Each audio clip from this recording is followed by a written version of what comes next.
ఇప్పుడు మనం 2024వ సంవత్సరం అక్టోబర్ నెల 1వ తేదీ నుంచి 31వ తేదీ వరకు ద్వాదశ రాశుల్లో 4వ రాశి కర్కటక రాశి వారి జ్యోతిష్య బలం భూత భవిష్యత్తు వర్ధమానం ఎలా ఉందో ప్రశ్నశాస్త్ర ప్రకారం మన జానకిరామ్ని అడిగి చూద్దామండి. జానకిరామ్ కర్కటక రాశి జాతకం ఎట్లా ఉంది? పేరు బలం, జన్మస్థానం, చదువు, విద్య, ఉద్యోగం, వ్యాపారం, తలించిన కార్యం, నమ్మిన పని, చేసే పనిది, వృత్తి, వ్యాపారం, సంతాన బలంది, కుటుంబ బలంది, ఆరోగ్య బలంది, ధన బలంది, రుణ బలంది, రాజకీయ బలంది, కళారంగంది, క్రీడారంగంది, తలించిన కార్యంది ఎలా ఉంది చూడుతి. కర్కటక రాశి వారి జాతకం చెప్పాలంటే మాత్రం కరెక్ట్ బావ. మురళీకృష్ణుడు వచ్చిండు, చిన్ని కృష్ణుడు వచ్చిండండి. అలాగే భక్తాంజనేయ స్వామి వచ్చిండు. ఒకానొక కాలంలో ఆంజనేయ స్వామి ఎక్కడుండి అంటే లాస్ట్కి మాత్రం తన హృదయంలో ఉన్నాడని సీతారామచంద్రుని చూపించిన శ్రీ ఆంజనేయ స్వామి భక్తాంజనేయ స్వామి వచ్చినండి. అలాగే మాత్రం మహాభోళేశ్వరుడు మహాశివుడు వచ్చినండి వారి జాతకంలో. ముఖ్యంగా కర్కట రాశి వారి జాతకంలో చూడాలంటే మాత్రం చాలా వరకు మాత్రం ఇబ్బందికరమైన పరిస్థితులు ఉన్నాయండి వారి పేరు మీద. వారి జాతకంలో నవగ్రహాల్లో చూడాలంటే వారికి మాత్రం 7 గ్రహాలు బాగలేవండి, 2 గ్రహాలు మంచిగా ఉన్నాయండి. ముఖ్యంగా రాహు, కేతు, శని ఈ 3 గ్రహాలు చాలా వరకు మాత్రం ఇబ్బందికరమైన పరిస్థితి ఉందండి. కానీ మాత్రం ముఖ్యంగా రాహుగ్రహం, కేతుగ్రహం, శనిగ్రహం, గురుగ్రహం సంవత్సరాల తరబడి ఉంటాయండి. ఇక రవి, చంద్ర, కుజ, బుధ ఏరే గ్రహాలు మాత్రం ఇవి కొన్నాళ్ళ వరకే పరిమితం ఉంటాయండి. ఈ 4 గ్రహాలు రాహు, కేతు, శని, గురు ఈ 4 గ్రహాలు మాత్రం ఖచ్చితంగా కొన్ని సంవత్సరాల తరబడి ఉంటాయి. మిగతా 5 గ్రహాలు నెలన్నర, 4.5 నెలలు, 1 నెల ఇలా ఉంటాయి. ముఖ్యంగా ఈ రాశి వారికి చూడాలంటే మాత్రం ముఖ్యమైన ఈ 3 గ్రహాలు మాత్రం రాహు, కేతు, శనిగ్రహం మాత్రం చాలా వరకు అచ్చుబాటు లేదండి. అందువలన మాత్రం చాలా వరకు అష్టకష్టపాలు చిక్కులు పడ్డారు వీరు గత కొన్ని సంవత్సరాల నుంచి, 2.5 సంవత్సరాల నుంచి. ఇప్పుడు వీరికి అష్టమ శని లాస్ట్ ఘడియలో ఉన్నదండి వీరి జాతక బలానికి. ఈ విజయదశమి ఘడియకు మాత్రం తగ్గిపోయే అవకాశం ఉంది. అలాగే మాత్రం నెక్స్ట్ రాబోయే కాలంలో మాత్రం విజయదశమి ఘడియ మొదలైతే అప్పటి నుంచి మాత్రం దీపావళి వరకు మాత్రం అష్టకష్ట చిక్కులు తొలగిపోయే అవకాశాలు ఉన్నాయి. కానీ వీరు కూడా ప్రయత్నం చేయాలండి. ఆ గ్రహశాంతి చేసుకుంటే చాలా వరకు మంచిది. శనేశ్వరుని పూజ చేయటం, సద్బ్రాహ్మణులతో విప్రులతో పూజ చేపించుకోవడం, అలాగే నవగ్రహాలని పూజ చేపించుకోవడం, అలాగే మాత్రం ఇది తైలాభిషేకం చేయడం చాలా వరకు మంచిది. ముఖ్యంగా కుటుంబ సభ్యులతో సహా ఇది ఆచరిస్తే మన హైందవ ధర్మశాస్త్ర ప్రకారం ఆచరిస్తే చాలా వరకు మంచిదండి. మాత్రం ముఖ్యంగా వీరి జ్యోతిష బలంలో చూడాలంటే మాత్రం కాదనుకొని మామూలుగా ఎలా జరిగితే అలా అనుకుంటే మాత్రం విపరీతమైన పరిణామాలు ఎదుర్కోవాల్సిన అవసరం వస్తుందండి. ముఖ్యంగా నమ్మిన వారి నుంచి నష్టం, ఆరోగ్యంలో ఇబ్బంది, అష్టకష్ట చిక్కులంటే మాత్రం అష్ట ఐశ్వర్యాలంటే ఇల్లు ఒకటి, భూమి, సంతానం, కళ్యాణం, కీర్తి, వాహనం, అలాగే మాత్రం వంశకీర్తి, విద్య, యోగం, ఆరోగ్యం ఇది అష్ట ఐశ్వర్యాలండి.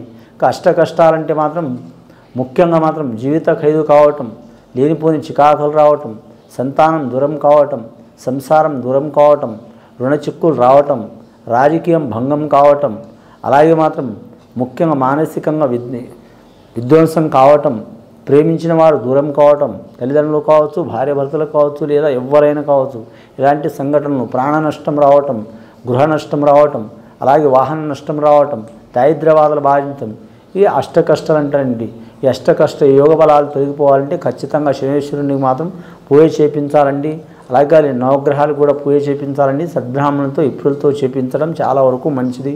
అలాగే రాజకీయ రంగం వారికి విపరీతమైన చిక్కులు తప్పవండి. వారి జాతక బలం మీద నిందలు, నీలాపనిందలు వచ్చే అవకాశాలు ఉన్నాయి. చంద్రుడికి, కృష్ణుడికి, శివుడికి, భగవంతులకు, దేవుళ్ళకి నిందలు తప్పలేదండి. ఏ రాశి వారైనా సరే నిందలు తప్పవండి. చాలా జాగ్రత్తగా ఉండాలి.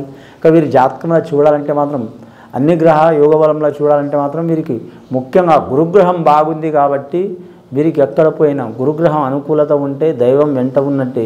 ఎన్ని కష్టాలు వచ్చినా మాత్రం ఆ దైవబలం వీరికి సహకారం ఉంటుంది. అలాగే వీరి ఆత్మవిశ్వాసం కూడా మాత్రం చాలా ఉంటే మాత్రం తిరుగు ఉండదు వీరి జాతక బలానికి. చంద్రమహారదశ జాతకం కాబట్టి ఆలోచన శక్తి చాలా ఉంటుంది వీరి పేరు మీద. అలాగే వీరి జ్యోతిష్యమంలో అమావాస కూడిన సోమవారం, అమావాస కూడిన మంగళవారం, అలాగే పౌర్ణమి కూడిన సోమవారం వీరికి కలిసి వచ్చే అవకాశం లేదు. కానీ వాస్తు ప్రకారం లేని ఇంట్లో ఉన్నవారు మాత్రం వాస్తు సరి చేసుకోవడం మంచిది, లేదా మాత్రం ఇతర గృహం మారటం మంచిది. అది సొంత గృహం వారైనా సరే, కిరాయి గృహం ఉన్నవారైనా సరే. సొంత గృహం వారైతే 100కి 100% ఫలితాలు ఉంటాయండి. కిరాయికి ఉన్నవారైతే మాత్రం అంటే బాడుగు ఉన్నవారు, లీజుకు ఉన్నవారు 50% ఉంటుంది. వెండి బంగారం కలిసి రాదండి వీరి పేరు మీద. వస్త్రం కలిసి వస్తుంది, వాహనం కలిసి వస్తుంది. అలాగే మాత్రం పెద్ద పెద్ద బహుళ అంతస్తులు కట్టేవారు, బిల్డర్లు, అలాగే మాత్రం మీరు జ్యోతిష్యంలో ఇంజనీరింగ్ రంగం వారు కొన్ని అరిష్టాలు వచ్చే అవకాశాలు అండి. అరిష్టాలు కూడా తొలగిపోవాలంటే మాత్రం ఖచ్చితంగా నవగ్రహాలకి శనీశ్వరుని పూజ చేయడం మంచిది. శివుడు వచ్చినండి, శివుడిని రుద్రాభిషేకం చేపించడం, తైలాభిషేకం చేయటం, అలాగే మాత్రం తేనె అభిషేకం చేపించడం, పుష్పాభిషేకం చేపించడం కూడా మంచిది. శ్రీకృష్ణుడు వచ్చిండు, శ్రీకృష్ణుడి ఆరాధన చేయడం కూడా చాలా వరకు మంచిది. కళాకారులకు, క్రీడాకారులకు ఆంజనేయ స్వామి వచ్చిండు. మనకు సర్వ బాధలు, చిక్కులు, చికాకులు, అలాగే మానసిక ఒత్తిడి, ఒక లేనిపోని భూత ప్రేత పిశాచ బాధలు ఉన్నాయని ఉన్నవారికి ఆంజనేయ స్వామిని పూజ చేయటం చాలా మంచిది. కానీ హనుమాన్ చాలీసా చదవటం చాలా మంచిది. పంచముఖి ఆంజనేయ స్వామిని 5 మంగళవారాలు దర్శనం చేయడం చాలా వరకు మంచిది. అలాగే కాషాయ వస్త్రధారణ తొడగటం కూడా చాలా వరకు మంచిది వారి పేరు మీద. ముఖ్యంగా నమ్ముకున్న పని జయమయ్యే అవకాశం ఉంది. పెద్దల ఆస్తి తగాదాలు ఉన్నవారు కూడా తొలగిపోయే అవకాశాలు ఉన్నాయి.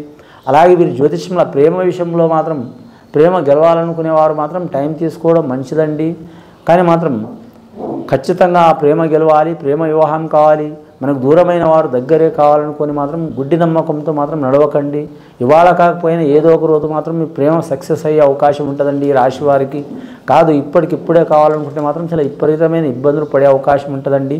మానసిక పరంగా మాత్రం వీరికి ఇబ్బందులు వచ్చే అవకాశాలు ఉంటాయి. ఒక్కోసారి ఆత్మహత్య చేసుకోవాలన్న ఆలోచన ఉంటుంది. అలాగే ఎవరైనా నష్టం చేయాలన్న ఆలోచన ఉంటుంది.